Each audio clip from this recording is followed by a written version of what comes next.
tolong jangan dianggap bahwa kesalahan input adalah satu-satunya masalah yang serius dalam penyelenggaraan pemilu ini. Saya ingin menekankan kenapa kita tidak boleh terjebak hanya mengurus kecurangan di input, ya karena kekhawatiran input hanyalah permainan terakhir dari rancangan kejahatan pemilu ini. Bukan hanya 1 kali lipat, 2 kali lipat, bisa 3 kali lipat. Bahkan lebih. Jadi kan janggal sekali ada sistem yang dibuat memperkenankan penghitungan di luar batas penalaran yang wajar.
Assalamualaikum warahmatullahi wabarakatuh.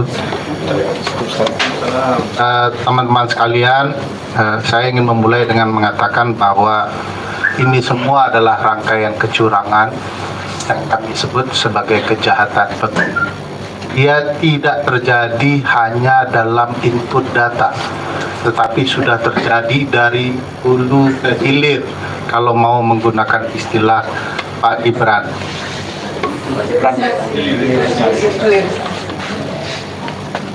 Jadi tolong jangan dianggap bahwa kesalahan input adalah satu-satunya masalah yang serius dalam penyelenggaraan pemilu ini. Saya agak khawatir kita semua, tidak hanya kami-kami yang memantau proses penyelenggaraan pemilu, sedang dimasukkan ke dalam perangkap besar memahami kealpaan. Misalnya kalau tiba-tiba di input itu dilakukan perbaikan dengan bukti-bukti kertas, ya, selesai urusan. Artinya kita salah paham saja. Tetapi ini kejahatan pemilu sudah dilangsungkan sedari awal. Bahkan kalau tadi Bang Hadar memulai bahwa KPU ini tidak mandiri, KPU, Bawaslu, DKPP tidak mandiri, saya ingin mundur sedikit, proses seleksinya juga sudah tidak mandiri. Jadi dari awal hingga akhir punya masalah yang serius. Kalau mau dikategorikan, setidak-tidaknya ada 3 timeline kecurangan pemilu itu dilakukan sebagai sebuah rangkaian kejahatan. Pertama, tahapan persiapan penyelenggaraan pemilu dari proses seleksi hingga mendekati hari H. Kedua, hari H sebagai proses penyelenggaraan puncaknya. Dan ketiga, kejahatan itu masih terjadi pasca audio bang, mic-nya bang, sorry bang, audio bang. Oke. Oh, itu ya di Padang tidak begini. Ketiga, audio lagi. Kan tidak mulai dari awal. Kejahatannya kurang jahat, kalau kurang keras. Iya. Kurang terdengar. Ulang. Ini nomor 1 ya, nomor 1 ya. Saya lebih setuju pemilunya diulang. Jadi tahapan kejahatan penyelenggaraan pemilu itu kalau mau dikategorikan terjadi di 3 timeline, ya.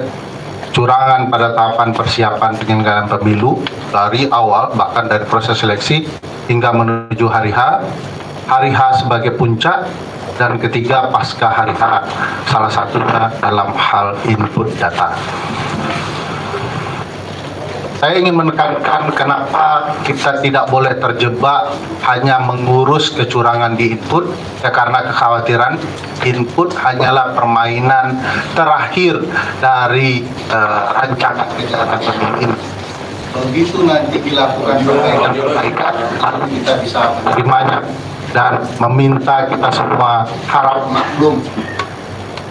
Padahal banyak sekali yang tidak bisa dimaklumi.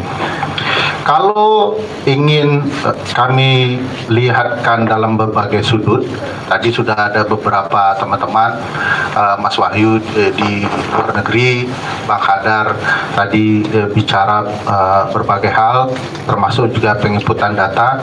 Saya dan teman-teman kan tugasnya mencoba membuat pemetaan di mana saja kecurangan itu terjadi, sehingga kita bisa melihat Indonesia itu penuh kecurangan atau tidak.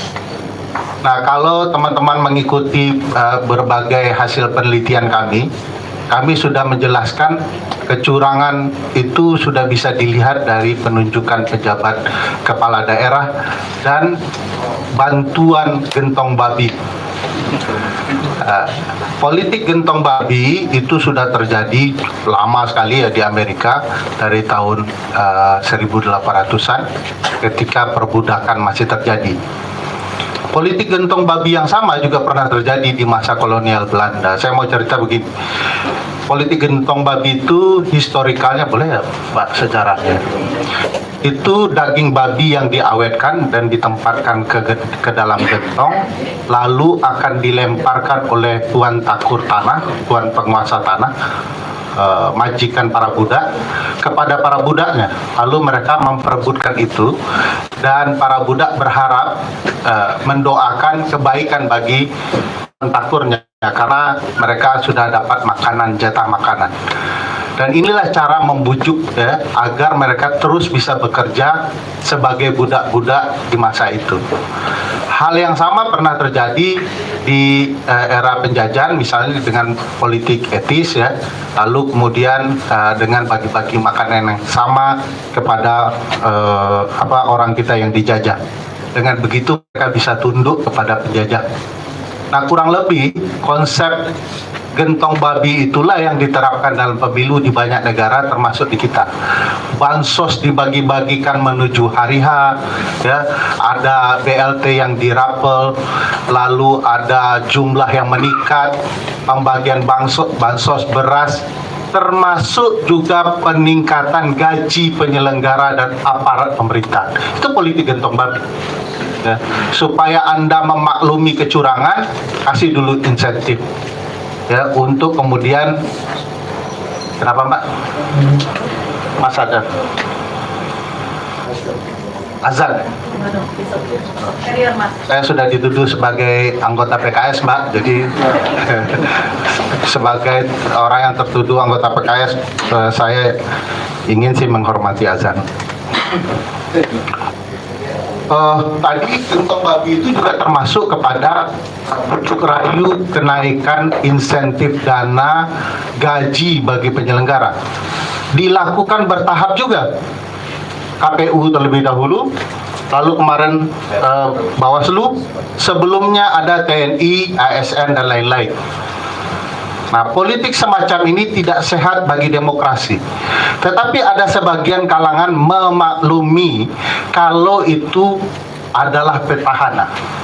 Memaklumi, karena memang dia punya kelebihan di banyak tempat. Tetapi dalam kondisi kali ini sulit dimaklumi, karena yang menikmati bantuan-bantuan gentong babi ini adalah anak petahana. Jadi konsep perpolitikannya pun bergeser. Tidak hanya tidak baik dalam siklus politik, tetapi juga tidak baik bagi proses penyelenggaraan negara. Kalau di dalam peta kami sebelumnya, ini peta berikutnya ya.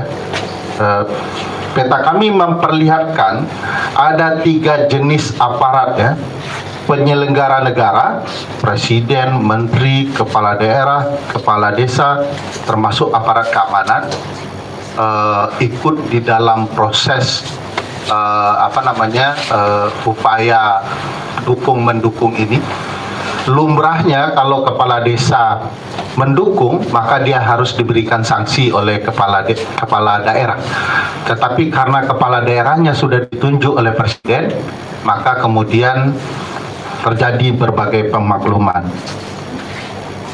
Kedua, ada upaya memanfaatkan penyelenggara pemilu ya, dan itu terlihat dari berbagai sikap. Tadi Bang Hadar sudah singgung, misalnya sikap penyelenggara pemilu mengabaikan prosedural standar di dalam penentuan calon presiden dan calon wakil presiden.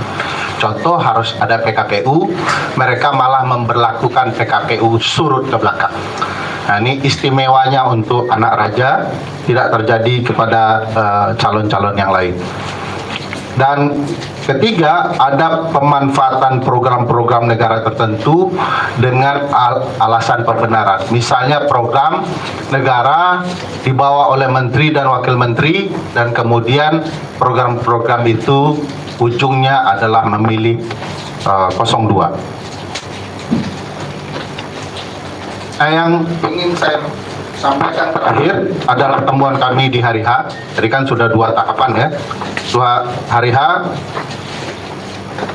Pertama, tidak bisa apa yang terjadi, kealpaan yang terjadi tidak pernah cukup dengan permintaan maaf Ketua KPU saja. Ketua KPU harus berani membuka ya, apa permasalahan yang terjadi. Misalnya dengan melakukan audit forensik terhadap sistem mereka. Tidak hanya Sirekap, tapi seluruh sistem yang ada. Kami beralasan kenapa seluruh sistem yang ada, karena memang kejahatan pemilu ini sudah dilakukan dari awal. Contoh ya, kalau mau ditarik ke hulunya, Bang Hadar pasti ingat bahwa dulu ketika seleksi ada mekanisme tes berbasis komputer, Computer Assessment Test CAT. Salah satu calon ya, salah satu calon, kok bilang kader Bang Hadar, tidak tepat juga. Salah satu calon mengalami sakit yang luar biasa. Dia dipotong, tidak sempat mengikuti tes, tapi lolos. Hadir di tes, tidak mengisi apa-apa, tapi lolos. Biasanya di dalam CAT yang terjadi di pansel penyelenggara pemilu di daerah, kalau setelah CAT, maka otomatis akan ada perankingan. Jadi baru keluar, langsung keluar rankingnya. Yang terjadi dalam seleksi penyelenggara, setelah kemudian CAT tidak ada perankingan. Lama rankingnya ya keluar. Berapa jam? Berapa hari? Nah, perankingan itu perlu dilakukan forensik. Benar atau tidak, kenapa seseorang bisa lolos begitu saja? Kemudian ada pernyataan dari Ketua Bawaslu bahwa telah terjadi di 2.413 TPS proses pemilihan ganda yang konsekuensinya harusnya adalah pemungutan suara ulang. Kalau kemudian kita kalikan dengan batasan maksimum per TPS 300 pemilih, maka setidak-tidaknya itu akan terjadi 800.000 suara yang perlu kembali dihitung, gitu ya, kalau terjadi PSU. Yang menarik dari apa yang disampaikan Bang Hadar, kami juga melakukan, tetapi ujungnya coba memetakan. Data kami lebih kecil dari Bang Hadar. Kami mencoba acak ya, melihat data Sirekap di berbagai provinsi. Kami hanya mampu 12 provinsi. Begitu ditemukan data yang janggal di salah satu kabupaten kota, maka kami data atau merahkan dalam peta wilayah itu sebagai provinsi yang punya masalah Sirekap. Hasilnya ini masih kurang ya, peta ini, karena barusan masuk Bali dan Sulawesi. Nah, ini di 11 provinsi, yaitu Bengkulu, Jambi, Jawa Barat, Jawa Timur, Kalimantan, Lampung, Maluku, Nusa Tenggara Barat, Sulawesi Selatan, Sulawesi Utara, dan Sumatera Utara. Terjadi kesalahan input di dalam Sirekap mereka. Ada 2 pola yang menarik. Bukan tidak ada capres yang lain, tapi yang kami temukan, satu, pola penggelembungan suara didominasi kepada paslon 02. Kalau mau di persentase, terdapat penggelembungan untuk 02 80%, 10% untuk 01 dan 10% 02. Simpulan kami 03. Simpulan kami ya, bahwa ada sesuatu yang konstan terkait dengan penggelembungan untuk 02. Padahal asumsi kami sederhana. Asumsi kami begini, kenapa sistem ini selalu melakukan penggelembungan kepada capres tertentu? Bagi kita aneh, karena mestinya sistem sudah dirancang untuk menolak kalau terhitung lebih dari 300 suara. Jadi sistemnya harusnya dibuat oleh KPU kan? Begitu masuk lebih dari 300 suara, langsung dia harus menolak dulu. Ini aneh nih, suaranya maksimum aja segini, kok tiba-tiba yang masuk lebih. Harus ditolak dulu sistemnya. Nah, tapi tidak terjadi. Sehingga kami patut curiga, ini disengaja. Masa sistem yang dibuat oleh Bang Hadar Nafis Gumai dan kawan pemilu lebih canggih? Yang kalau ternyata ada salah langsung merah fotonya, ya. Ini negara, uang negara pasti lebih banyak uangnya dari uang Bang Hadar. Bukan bermaksud merendahkan kemampuan finansial Anda. Kenapa mereka tidak bisa membuat sistem sesederhana itu? Bagi saya patut mencurigakan mereka, mencurigai mereka. Harusnya menurut saya tertolak, tetapi ini malah masuk. Dan bisa, bukan hanya 1 kali lipat, 2 kali lipat, bisa 3 kali lipat, bahkan lebih. Jadi kan janggal sekali ada sistem yang dibuat memperkenankan penghitungan di luar batas penalaran yang wajar. Jadi aneh juga. Bahkan kalau dilihat, kalau kita rata-ratakan, penggelembungan suara itu di antara angka 300 sampai dengan 800 per TPS. Nah, kami tidak tahu ya, teman-teman sedang menelusuri terus. Kenapa kami mulai menelusuri manual? Karena website kita sudah kena seminggu yang lalu, dan 2 hari yang lalu WA dan Telegram kita sebagai cadangan juga sudah di-ban. Bukan, waktu itu Pak masih pakai duit Bang Hadar, jadi banyak kuotanya. Jadi teman-teman sekalian, pola-pola ini akan kami data. Mohon maaf, kami tidak akan sampai ke ruang-ruang detail. Misalnya di mana TPS-nya, di mana berapa jumlahnya, on the spot yang kami akan ceritakan tidak. Kenapa? Kayaknya ada thread. Begitu dilaporkan oleh publik di media sosial, maka dibenarkan. Jadi kesan yang timbul adalah mereka sudah berupaya. Aneh juga KPU, kenapa tidak bisa membenarkan atau memperbaiki data yang salah? Kenapa mereka tidak bisa mencek TPS? Jangan-jangan mereka berharap kepada publik. Begitu publik lapor, baru mereka pergi ke spotnya dan memperbaikinya. Mereka tidak ada sistem yang mampu meng-cross-check kecurangan-kecurangan atau kesalahan input yang terjadi dan melakukan perbaikan. Oleh karena itu, supaya kerja KPU tambah sulit, saya tidak akan cerita itu. Terima kasih. Assalamualaikum warahmatullahi wabarakatuh.